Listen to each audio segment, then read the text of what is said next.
What if your kindness was never really kindness at all, but a mask your childhood forced you to wear?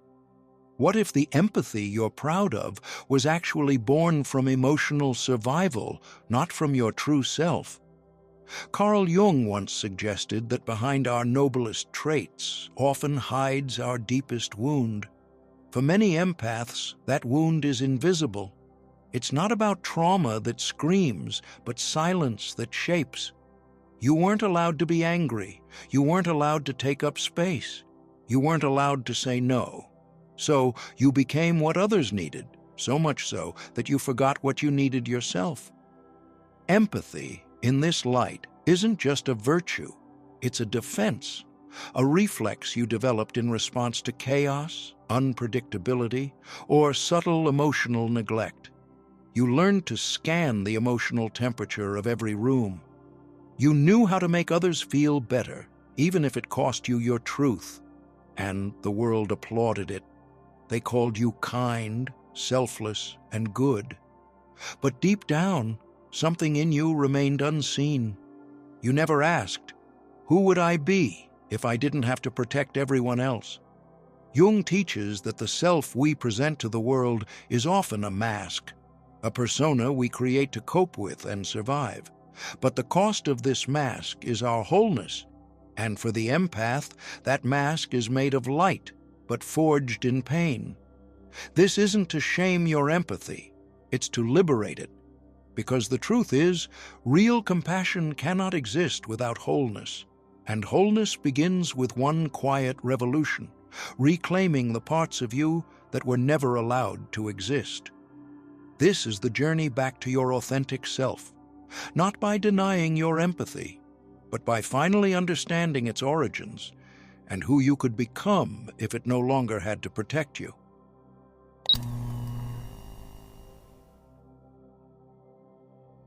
What if your deepest empathy was never your nature, but your armor?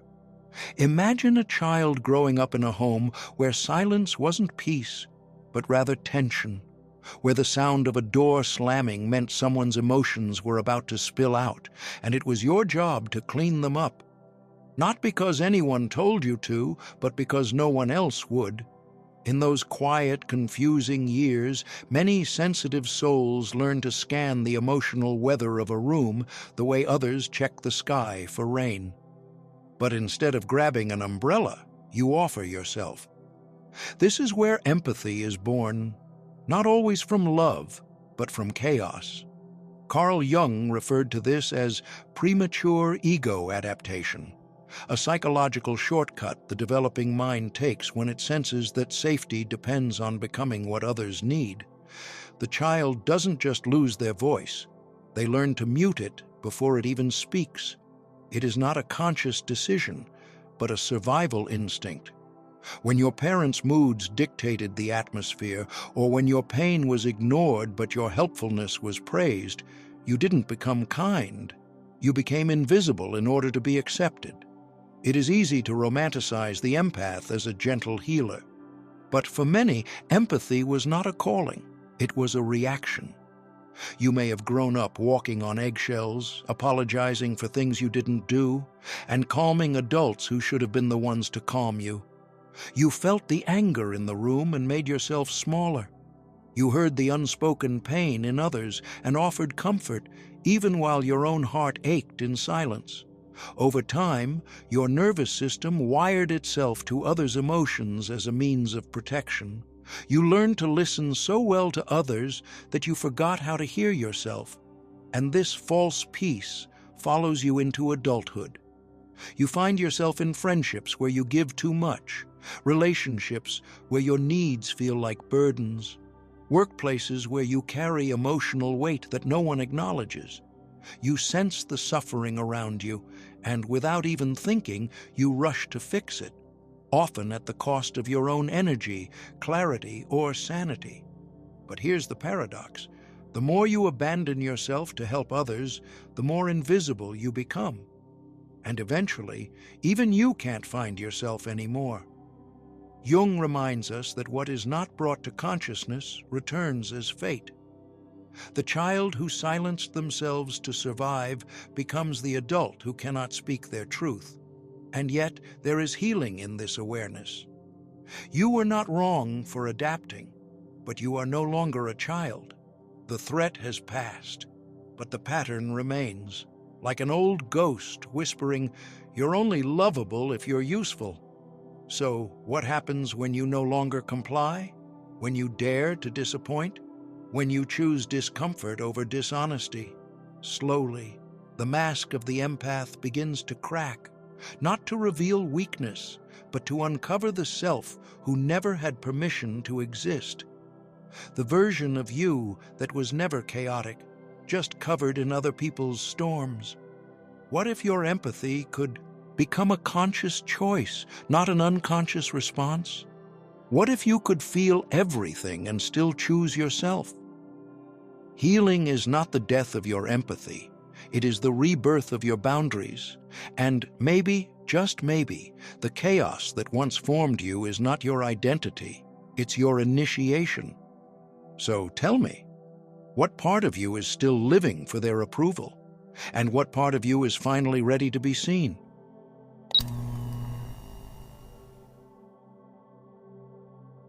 Have you ever become so skilled at understanding others that you forgot how to understand yourself? This is the quiet tragedy many empaths face. Not because they are weak, but because their survival once depended on it. From an early age, the empath was trained, consciously or unconsciously, to read the emotional atmosphere of others like weather patterns. They could sense the storm before it arrived, anticipate the unspoken, and smooth over tension before it erupted. But this emotional hypervigilance came at a cost. They began to leave themselves behind. They became lost in others. It might start in childhood with a parent who was emotionally unpredictable. The child quickly learns that their safety depends on attunement. They become the emotional thermometer of the household, adjusting themselves to keep peace, to feel needed, or to avoid punishment. This creates a powerful internal program. I am only safe, only loved, when I can sense and fix the emotions of others. Over time, that program becomes their identity. They become everyone's healer, everyone's safe place. But no one asks them how they feel. And worse, they don't ask themselves either. Carl Jung would say, "This is the moment the persona begins to eclipse the self." The empath crafts a socially acceptable mask, the helper, the listener, the strong one. But the more they live through that mask, the more their authentic self retreats into the unconscious. They begin to confuse connection with caretaking, love with rescue, worth with usefulness. They can describe their partner's wounds in exquisite detail, but cannot locate their own emotional needs. They read the room better than they read their own soul. Have you ever noticed how empaths often feel more tired after being around certain people? Not because anything explicit happened, but because they were silently holding space for someone else's pain? It's not just empathy at play, it's enmeshment. Their identity has become entangled with others, and they no longer know where they end and the other begins. They stop asking, "What do I want?" and instead ask, "What do they need from me?" Jung believed that what is not made conscious becomes fate. The empath who never turns inward begins to attract relationships that reinforce their self-abandonment. They are drawn to the broken, the emotionally unavailable, the ones who take and rarely give. Not because they enjoy it, but because it feels familiar. Because on some level, their nervous system believes this is love. That love means sacrifice. That safety means self-suppression. But what if that belief is the true illusion?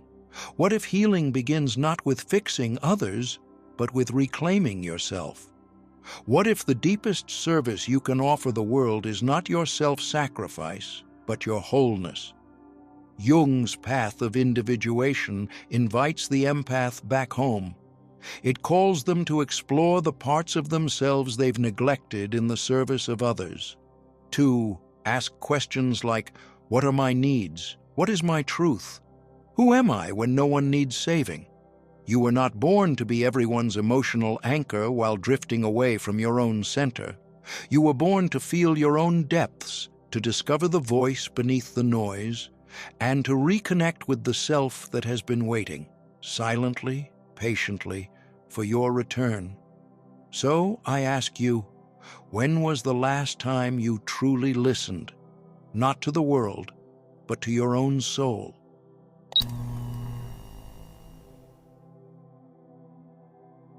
What if the part of you you've been taught to reject, the part that feels angry, exhausted, or even selfish, is not your weakness but your medicine?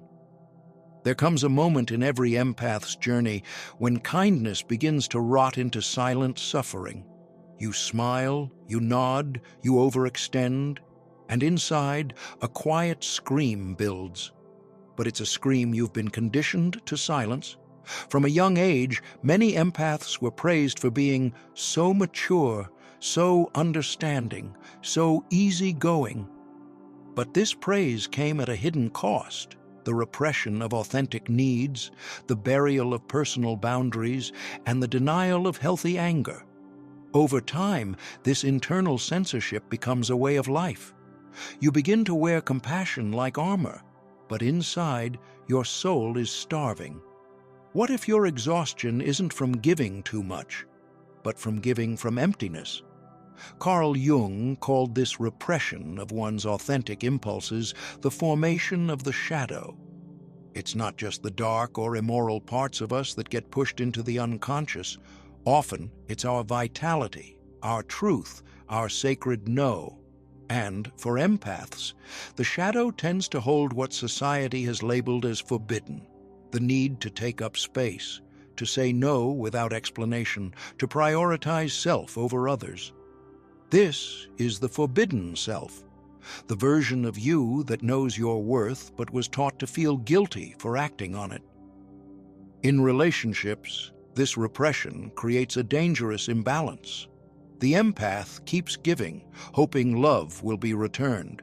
But instead of love, what often returns is expectation, more taking, more need, more silent dependency. And without boundaries, the empath becomes what Jung called the wounded healer, someone who tries to heal others while secretly bleeding inside. You carry everyone else's emotions, but who carries yours? Let's pause here. Have you ever noticed how rage bubbles up when you're doing everything right but still feel unseen? That quiet resentment when someone crosses a boundary you never voiced, but you blame yourself for feeling hurt? These are symptoms of the forbidden self clawing its way to the surface, not to destroy you, but to remind you that you exist, that your needs matter, that your anger, when honored, can be clarifying, not cruel. And yet, many empaths fear this awakening. They worry that reclaiming their needs makes them selfish, unloving, or cold. But Jung would say this is a projection, the voice of a society that benefits from your silence. True selfishness is not about choosing yourself. It's the refusal to acknowledge your limits until you implode. Real love can only flow from a full heart. And fullness requires honoring the forbidden parts of you, the ones you were taught to hide. So ask yourself, when was the last time you said yes and meant it? When was the last time you said no and didn't apologize? What parts of you feel like a betrayal to others, but are actually a return to yourself? This is not about becoming hardened or unkind. It's about becoming whole. Jung taught that individuation, the journey to becoming your truest self, requires reintegrating the lost fragments of the psyche. For empaths, that means not just embracing your light, but reclaiming your fire. The world does not need more overgivers collapsing under the weight of unspoken pain. It needs empaths who have remembered their voice, healers who no longer abandon themselves to heal others, souls who can say, with clarity and love. I choose me, and you. Are you willing to meet the part of you you've been running from? What might happen if instead of exiling your forbidden self, you welcomed it home?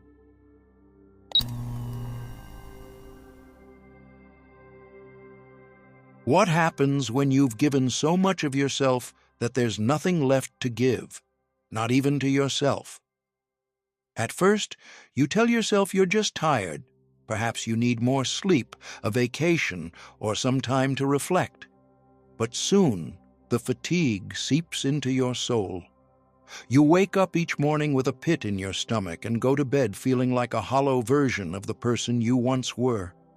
The mask you've worn for so long, the smile, the patience, the kindness, feels unbearable. Even small acts of compassion feel like betrayal, because deep down, you know you're not offering them freely anymore. You're offering them from depletion, from a well that's gone dry. This is the moment where most empaths feel ashamed. They think they've failed, that they're no longer good because they no longer have energy to absorb, rescue, or fix anyone else. But Carl Jung would say, this isn't failure. This is a breakdown of the concept of the false self. And more importantly, it's the beginning of your true emergence. In Jungian psychology, burnout is not just exhaustion, it is a spiritual emergency. A collapse of the persona you've carefully constructed to survive in a world that rewards your self-erasure. The moment you can't fake it anymore is the moment your soul is asking to be seen without the mask, without the performance, without the emotional contracts you never consented to but lived by anyway. Many empaths experience this burnout in their 30s, 40s, or 50s, after years of carrying the emotions of others, tending to invisible fires in everyone else's lives, and saying yes when their body screamed no. They find themselves unable to feel joy, deeply resentful, or even emotionally numb. Not because they lack love, but because they were never taught to differentiate between carrying love and carrying people. There is a difference, and your nervous system knows it. Consider the mother who suppresses every personal need to care for her family, only to lash out in unexpected rage one day. Or the professional empath, therapists, coaches, caretakers, who can no longer sit in another person's pain without crumbling. Or the quiet soul who's always been the strong one, suddenly unable to function at all. These are not signs of weakness. These are symptoms of a long overdue return to the self. Jung's idea of individuation, the process of becoming who you truly are, often begins with such a crisis. You cannot heal what you haven't acknowledged, and burnout, at its core, is the body's final cry for recognition, for rest, for truth. It's the moment the unconscious yells louder than your roles, louder than your obligations, and louder than the people who've come to expect your emotional labor as a permanent offering. So, what if this collapse isn't a failure, but a turning point? What if the numbness is not the absence of feeling, but the absence of false feeling, of feelings you've absorbed that were never yours to begin with? The real question is, when your false self burns out, who begins to emerge? Can you allow yourself to no longer be the rescuer, the caretaker, the perfect one? Can you let your own soul take up space again? Burnout doesn't mean your light is gone. It means your light is demanding a different source of fuel, one that doesn't come from others, but from within. This is not the end of your empathy. It is the evolution of it, the transformation from compulsive compassion to conscious compassion, from people-pleasing to soul healing. Jung reminds us, what you resist not only persists, but will grow in size. Burnout is the soul's refusal to keep resisting, and sometimes the most radical act of love is to stop, to rest, to listen. because the true self cannot rise while you are still performing the self others created for you. Have you reached this edge yet? If so, what is your burnout trying to tell you? Not about others, but about the version of yourself you're finally ready to outgrow?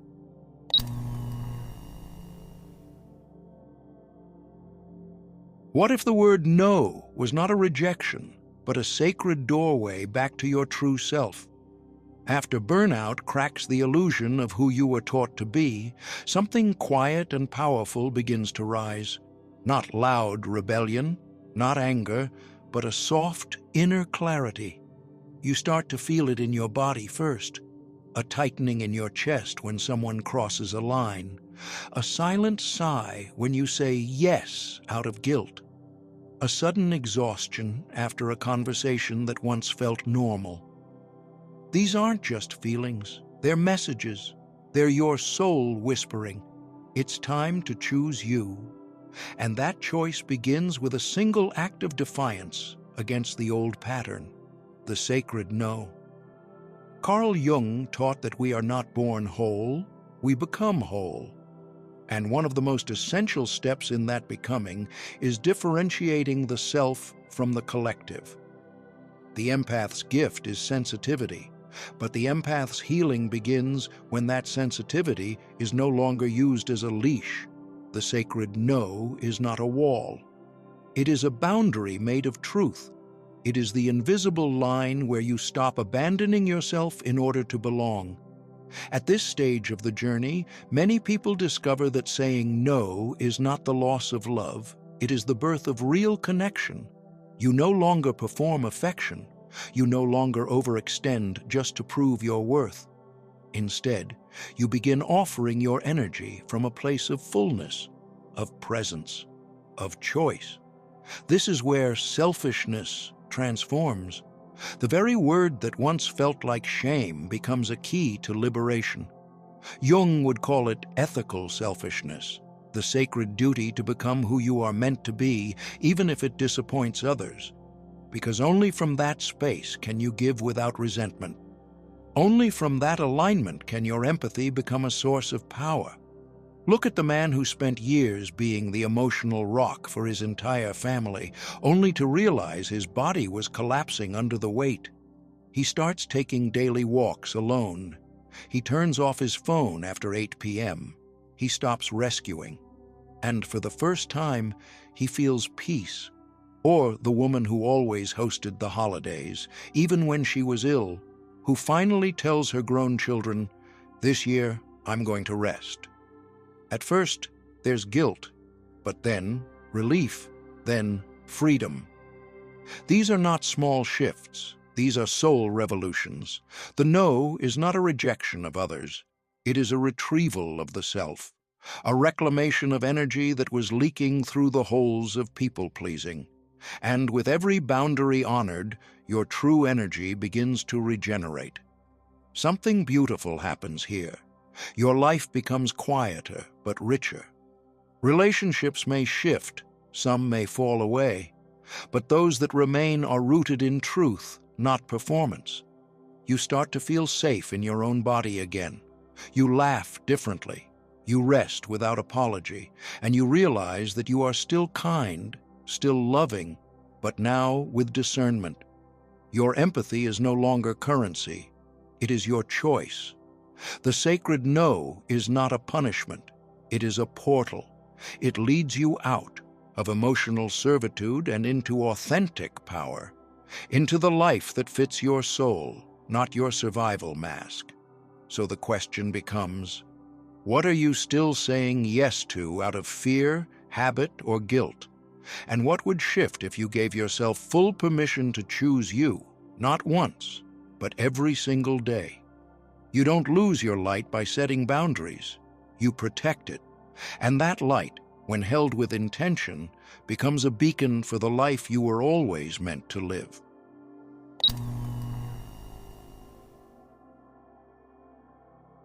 What happens when the people who once loved you can no longer recognize you?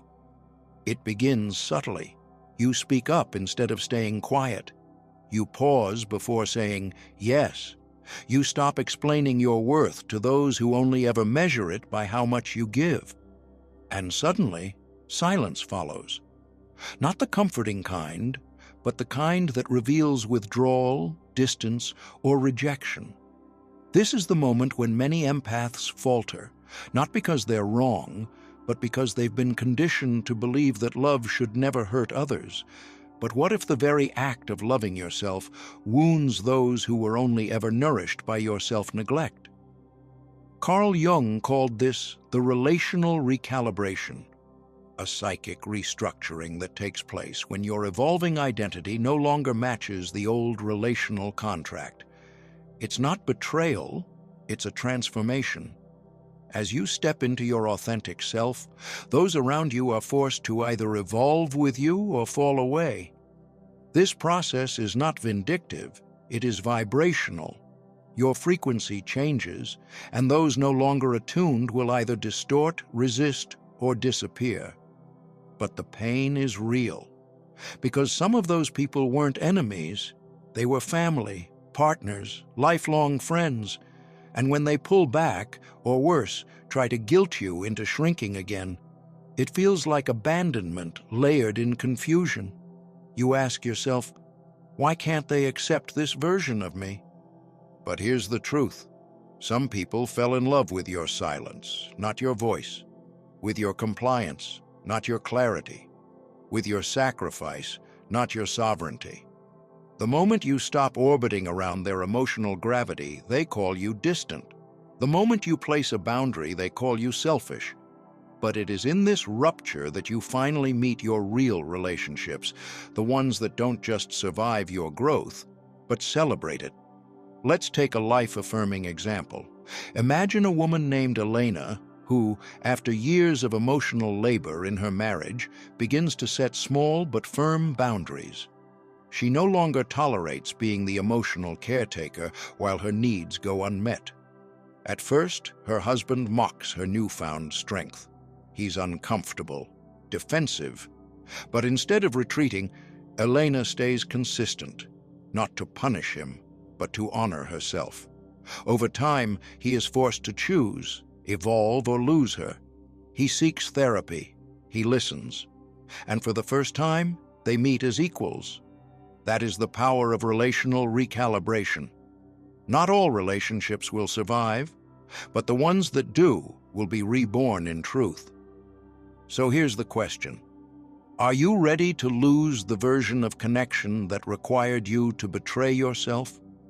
Jung reminds us, we meet ourselves time and again in 1,000 disguises on the path of life. Sometimes those disguises are worn for the benefit of others, but eventually the soul demands truth, and the masks fall. When they do, who remains? Comment below. Have you lost relationships during your healing journey? Did any return stronger? Or were some simply never meant to follow you into your next chapter?